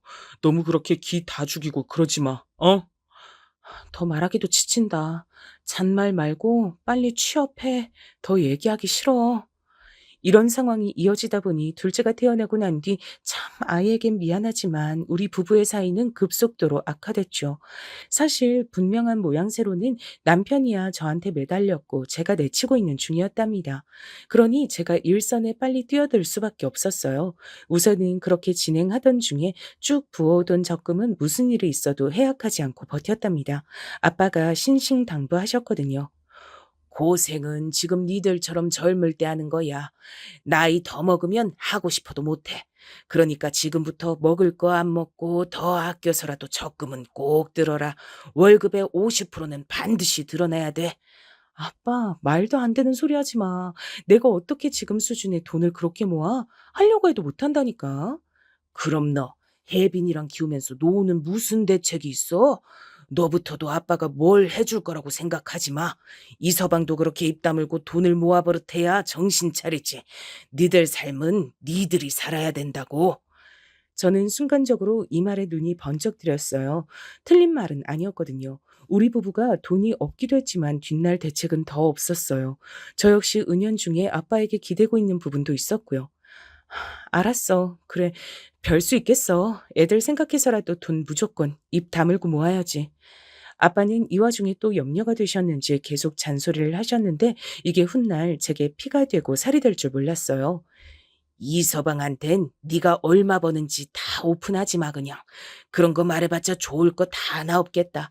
저렇게 마누라며 처가 믿고 직장 그만둬버리는 녀석은 한번 제대로 쪼들려 봐야 돼. 지 딸이랑 아들이 배고프다고 우는 꼴을 봐야 지멋대로 절대 직장 못 그만두지. 이러니 저도 여러모로 참고가 되어 월급을 전부 오픈하진 않았고요. 거기다가 다 같이 적금하는 통장엔 금액을 조금 더 늘려서 넣었어요. 뭐? 그렇게나 많이 어떻게 적금을 들어? 당신 돈 없다고 우는 소리 할 땐 언제고? 돈이 없으니까 더 적금을 들어야 되는 거야. 당신 그 게임기랑 오토바이까지 팔아서 넣으라고는 안 할 테니까 조용히 협조나 해. 그래서 우리가 알고 있는 그 통장 안에선 돈이 조금씩 불어갔죠. 하지만 혹시나 하는 마음으로 저는 비밀번호를 알려주진 않았어요. 왠지 믿음이 안 갔거든요. 언제는 남편이 지나가든 슬쩍 물어봤어요. 맞아. 그 통장에 돈이 좀 모이지 않았어? 거의 한 10억 된 거 아니야? 10억 같은 소리 한다. 10억을 우리가 만져나 보긴 했어? 얼마 안 되는 돈에서 겨우겨우 50%씩 쪼개가며 넣은 거야. 10억까진 아니어도 나이 먹고 애들한테 손 벌리지 않을 만큼은 모았어. 그렇게 넘어가는 것 같았는데요. 이후에 한 사건을 기점으로 제가 완전히 뒤집어지는 일이 발생했어요. 왜냐면 어머니가 길에서 쓰러지셨다는 연락을 받고 남편은 갑자기 청개구리의 삶을 청산하려 들더라고요. 나 정말 우리 엄마한테 잘못하면서 살아온 것 같아. 너무 지은 죄가 많아. 이제 잘하고 싶어. 왜 그런 생각을 진즉 못하고 이제 와서 그래? 당신이 패 끼친 게 어디 어머니뿐이야? 나랑 애들은 안중에도 없고? 남편은 워낙 지멋대로 사는 인간이라 제 말은 그냥 대충 건너뛰고 이렇게 말하더군요. 엄마 좀 돌봐드리고 싶어. 우리 엄마 평생 고생하면서 살아왔다고. 어머니 길에서 쓰러지신 게 아니고 빗물에 미끄러지신 거래. 좀 전에 잘 계신다고 연락 왔어. 그게 뭐? 그건 그럼 다친 것도 아니야? 당신은 내가 장인어른 안 챙긴다고 뭐라 하더니 이런 건 진짜 야박하네. 꼭 그렇게 말을 해야 돼? 그런 뜻은 아니라니까. 당신이 갑자기 안 하던 짓 하려고 되니까 불안해서 그러지. 그러던 남편은 괜히 씩씩거리면서 저에게 죄책감을 들게 만들더니 기어이 사고를 쳤어요. 앞서 제가 한번 언급했었던 우리 집에서 그렇게 금고마냥 쭉 놔둔 적금 말이에요. 글쎄 이걸 남편이 건드린 거예요. 솔직히 이게 인간이 맞나요? 짐승이 아닌가 싶을 정도예요. 전 한동안 그쪽을 열어보지 않았다가 알게 됐고 이것도 계기가 있었답니다. 잠깐만, 내가 잘못 로그인했나? 왜 잔액이 2만 얼마뿐이지? 컴퓨터 화면을 재차 다시 응시해봐도 제가 적금 일합시고 쭉 틀어놓고 확인했던 내역이 보이질 않았어요. 암만 해도 이상하다 싶어서 몇 번이나 체크를 해봤는데 인터넷 검색과 은행 문의와 여러 가지를 통틀어 본 결과 제가 10년 만기로 들어두었던 그 적금은 그간 쌓인 이자들과 함께 증발해버린 거예요. 세상에, 이건 이런 짓은 할 건... 저는 이때 안 그래도 집에 잘 안 들어오지만 요 근래 유독 안 들어오고 연락도 없던 남편에게 전화를 했는데요. 역시나 연결이 안 됐어요. 진짜 미치고 팔짝 뛸 것 같아서 어머니에게 전화를 걸었고 어머니도 한참 뒤에 받으시대요. 왜 그래? 나 지금 여기 근교에 나와 있다. 아참, 안 그래도 전화를 하려고는 했었는데. 어머니, 이 사람 연락되세요? 이 인간 진짜 미쳤어요. 저 신고할 거예요. 가만 못 둬요, 정말. 얘는 이게 무슨 소리야? 저는 정신없이 혀가 막 입천장에 들러붙는 중에 힘겹게 말했어요. 인간이 우리 적금을 들고 튀었다고요. 거기 얼마가 들어있는데 세상에. 뭐야? 아니, 저기 잠깐만 있어봐. 전화 바꿔줄 테니까. 너 이리 와서 전화 좀 받아라. 저는 이때 눈이 휘둥그레지면서 정말 제 머리 위로 뭔가 물음표라도 솟아오른 느낌이었어요. 어머니가 바꿔준 전화 속 주인공은 다름 아닌 남편이었거든요. 여보세요? 아니, 왜 이렇게 시끄럽게 그래? 너, 야, 야! 아이, 참, 귀청 떨어지겠어. 다시 말해봐봐. 왜 그러는데? 너, 너 내 돈 갖고 튀었잖아. 튀었잖아. 지금 어디야? 당장 겨나와. 아, 진짜 여보, 이러지 좀 마라. 튀다니 무슨 말을 그렇게 저급하게 해? 그리고 이게 어떻게 당신 돈이기만 해? 내 돈이라니 진짜 서운하네. 나도 여기 보탰잖아. 잠깐, 나 숨 좀 쉬고. 이게 말이 되니 너? 여기 어디에 네 지분이 있어? 있어봤자 20%도 안 될걸? 너 이 돈 갖고 뭐 했어? 어디 해외라도 튄 줄 알았어. 나 지금 쓰러지기 직전이라고! 그러자 남편은 갑자기 전화하는 환경이 좀 바뀌는 것 같더니 어디 밀실 같은 곳으로 들어갔는지 전화가 울리더군요. 그게 저기 말이야. 상황이 이래 됐는데 내가 전부터 말했잖아. 엄마한테 잘하고 싶다고. 당신도 알다시피 우리 엄마가 요즘 결론만 말해. 나 지금 가타부터 들을 정신이 못 되거든. 빨리 말해. 그러자 남편은 정말 듣고도 못 믿을, 아니, 거짓말이라고 믿고 싶을 말을 하는 거예요. 그게 저기 있잖아. 여기 이 동네에 엄마 아버지 계실 곳을 좀 만들어 봤어. 전 여기서 정말 천둥 번개를 모조리 다 몰아서 얻어맞은 기분이었어요. 안 그러신가요? 제 머리 위로 대체 뭐가 내리친 건지 어쩌다가 이런 소리를 듣게 된 걸까요? 그게 뭐야? 두 분 계실 곳? 그 동네에 거기 뭐가 있어? 전철도 없는, 아니, 그게 중요한 게 아니고 그게 뭔 말인데? 그니까 엄마 아버지 둘 다 몸도 안 좋고 계실 곳이 필요해서. 두 분이 계실 곳이 없어서 지금 그렇게 말하는 거야? 어? 아니, 그게, 그래서 어디야? 빨리 주소 찍어. 우선은 저도 이때 정신없이 아는 이웃 엄마한테 애들 픽업을 부탁한 다음 엄청나게 밟아가며 운전하고 달려갔어요. 가는 동안 별 생각이 다 들더라고요.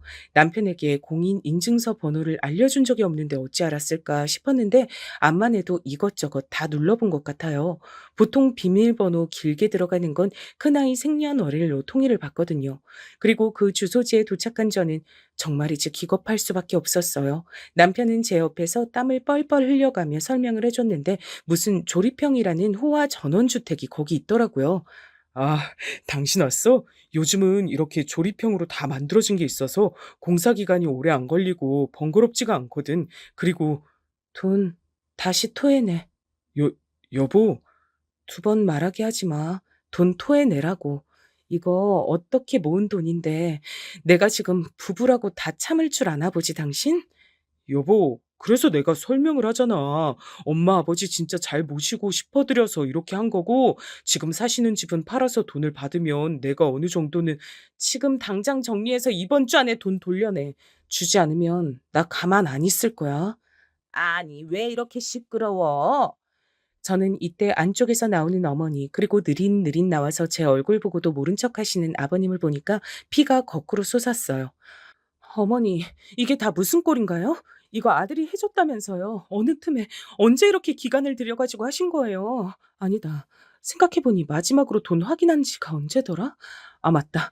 당신 그거 혜빈이 생년월일로 로그인해서 해지한 거 맞지? 남편은 제 눈치를 보면서도 지 엄마한테는 효도한다는 자부심이 있었는지 계속 조용하라고 손을 연신 입에 갖다 대더라고요. 어머니, 저 이 돈 안 돼요. 이거 다 받을 거예요. 저는 저희 못 먹고 못 모으고 애들 사줄 거 못 사주고 그간 저희 노후 위에서 피똥 싸며 모은 돈이에요. 어머니, 솔직히 아들이 어디서 이런 돈이 났을 거라고 생각하셨어요? 딱 봐도 사채 아니면 우리 집 뒷돈이랄 거 예상 못 하셨어요? 세상에 이것 봐라. 좋은 날에 이렇게 찬물 끼얹는 재주가 있어 너는. 말을 그렇게 못돼 처먹게 하니까 우리 영민이랑 싸우지. 어차피 이거 우리가 나중에 세상 뜨면 다 니네 집 될 거 아니냐. 영민이가 뭐 그리 대단한 잘못을 했어? 그게 어머니 아들만의 돈이 절대 아니니까 그러죠. 제 돈이 8, 90% 들어갔다니까요.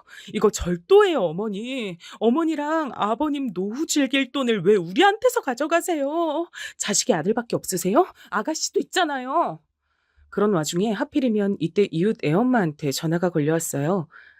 저기 혜빈이 엄마 어디쯤이야?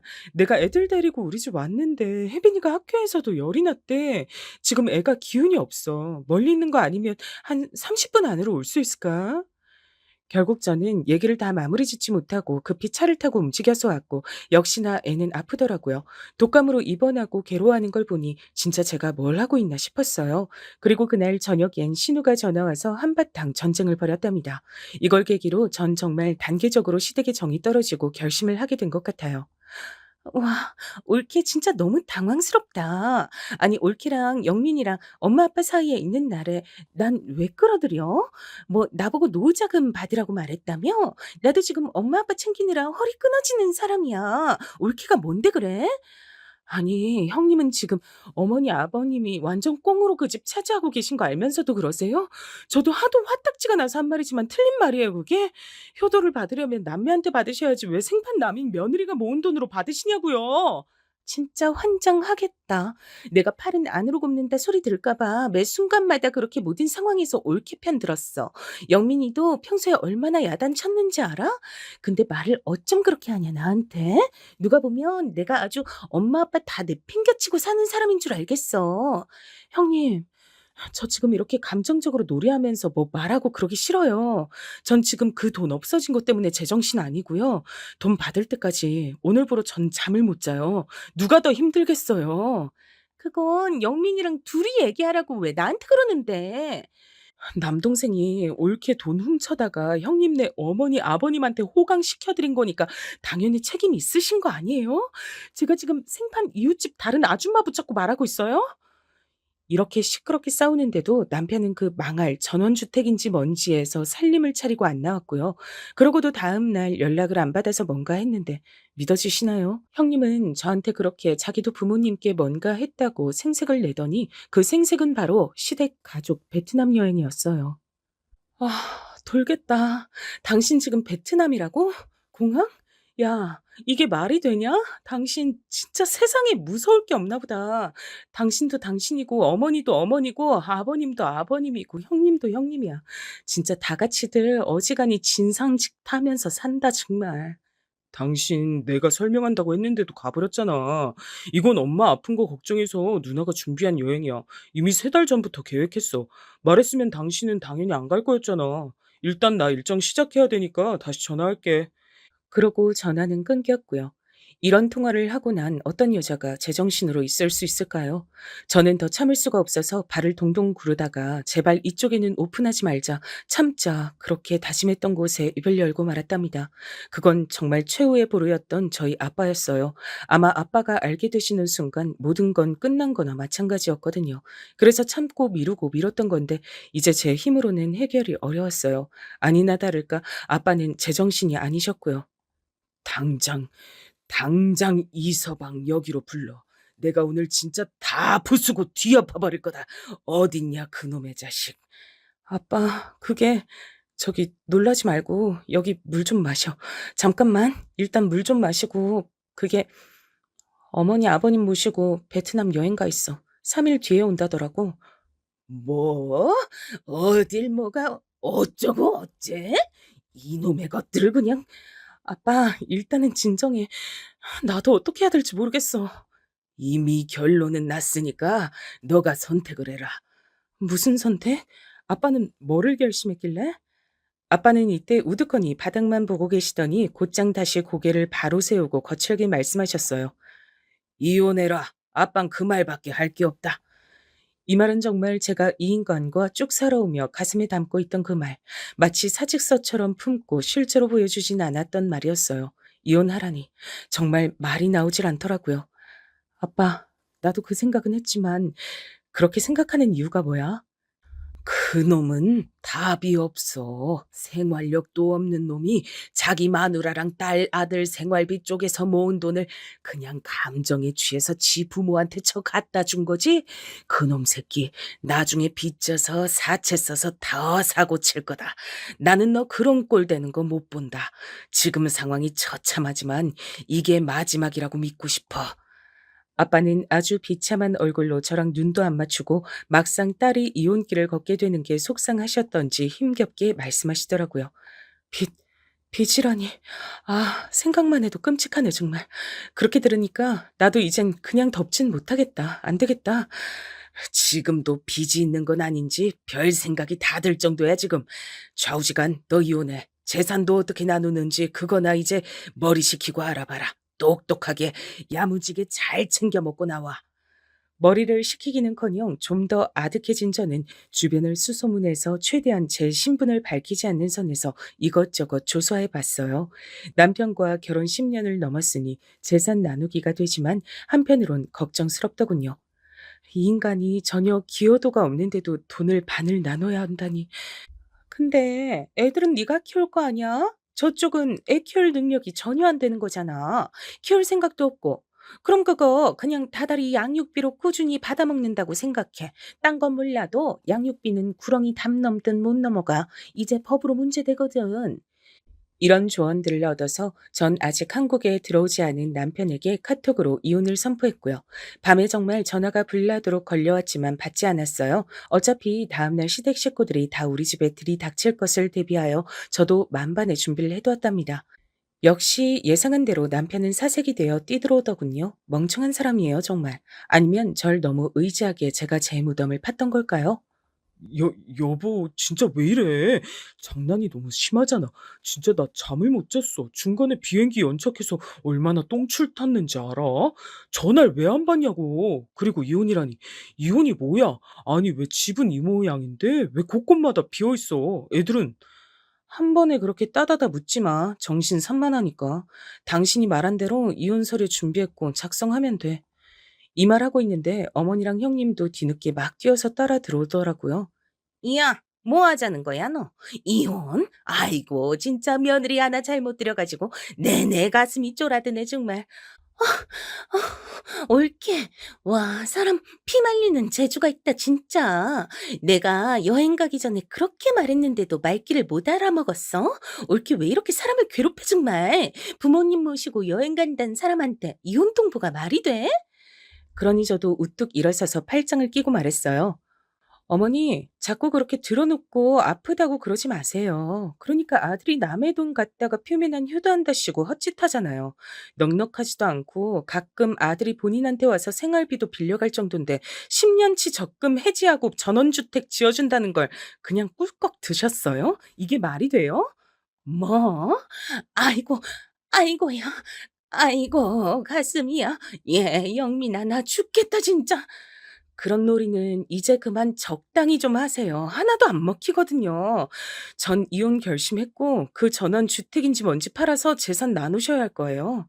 너 말 더 해봐. 이런 못된 것 같으니라고. 여보, 이걸 팔라니. 아니, 한 번에 갑자기 이렇게 사람을 몰아붙이는 게 어딨냐고. 저는 그들이 널브러져 있는 곳 위로 이혼 서류를 푹 던졌고요. 더 말하기도 짜증나지만 이렇게 던졌어요. 진짜 끝까지 사과 한마디 없이 본인들 입장밖에 말할 줄을 모르네. 그러니까 나도 내 할 말만 해야겠다. 뭐 끝이 안 나겠네. 남의 돈 꿀꺽 해놓고 못 주겠다 이거지? 나도 살아야겠어. 나도 애들 끼고 걔네 먹이고 살리고 입혀야 되거든. 잔말 말고 돈 얼른 만들어서 나한테 내놔. 아, 여보, 진짜 왜 이러냐고. 저는 제 몫만 받으면 돼요, 어머니. 아버님이랑 그 주택인지 뭔지 계속 엉덩이 붙이고 살고 싶으시면 우선은 팔고 다른 길 알아보세요. 폐지를 주시든지 뭐든 해서 스스로 돈 벌어서 얻을 생각하시고 이렇게 중간에서 아들이랑 편먹고 훔쳐가는 건 아니에요, 진짜. 여기에 달려들고 뭐라 하려는 시모를 막아서고 전 꿋꿋하게 말했어요. 참고로 이 사람 절대 우리 애들 같이 끼고 키울 수 있는 능력 못 되는 거 아시죠? 생활비 그간 계속 안 줘서 제가 일하면서 메꿨어요. 몇 번 주기도 했는데 뒤로 어디다 쓰고 다니는지 알려주지도 않고 애 아빠 자격도 없는 인간인데요. 이러니 신우도 여기서 더 뭐라 하지 못하고 자기 남동생을 흘기 쳐다보더라고요. 그나마 이중 정상적인 편이고 똑똑하게 저에게 따지려면 모든 상황을 파악했어야 했으니까요.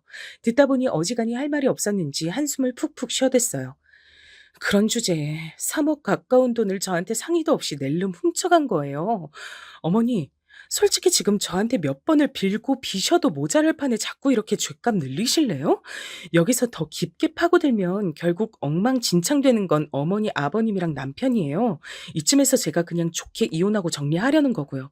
일 더 복잡하게 만들지 마세요. 이렇게 통보를 했건만 진짜 우리 시댁은 애지간한 인간들이 아니었어요. 그러고 친정에 가 있는 저에게 다음 날 신우가 웬 사진만 띡 보내놨더라고요. 그 안엔 어머니가 병원에 입원해서 링기를 꽂고 있었고 뭐 그렇게 깊은 시름이 있는지 얼굴을 손으로 가리고 있더라고요.